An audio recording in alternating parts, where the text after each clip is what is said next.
வணக்கம். இந்த டேஸ்டான பொடி இட்லி எப்படி பண்ணுறதுன்னு பார்க்கலாம் வாங்க. இது வந்து ஆக்சுவலாக ட்ராவலுக்கு ரொம்ப பெஸ்ட்டு. இந்த வெயில் காலத்தில் கெட்டே போகாது. இட்லி பிடிக்காதவங்க கூட சாப்பிடுவாங்க. அதுக்கு ஒரு டம்ளர் அளவு உளுத்தம்பருப்பு எடுத்துக்கிறேன். அதை நல்லா ரெட் ஆகிற அளவு வறுத்துக்கிறேன், ட்ரை ரோஸ்ட் பண்ணிக்கிறேன். நான் முழு உளுத்தம்பருப்பு எடுத்துகிட்ருக்கேன். உங்ககிட்ட இல்லைன்னா உடச்சதை எடுத்துக்கலாம். எந்த டம்ளரில் உளுத்தம்பருப்பு எடுத்தீங்களோ அதே டம்ளரில் அரை டம்ளர் கடலைப்பருப்பு, அதையும் செவக்கிற அளவு வறுத்துக்கணும். கடைசியாக வந்து 2 டேபிள் ஸ்பூன் அளவு வெள்ளை எள்ளு.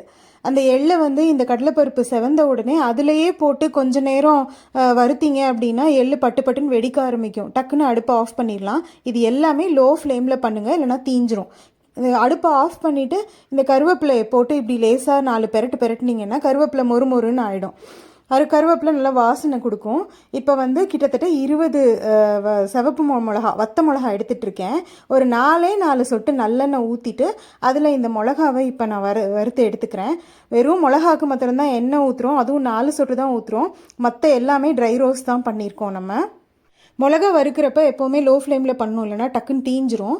மிளகா வந்து கொஞ்சம் நல்லா கிறிஸ்பாக ஆன உடனே அதில் ஒரு 2 சிட்டிகை அளவு பெருங்காயம் இன்னும் கூட வேணும்னாலும் நீங்கள் போட்டுக்கலாம், நல்லா வாசனையாக இருக்கும்.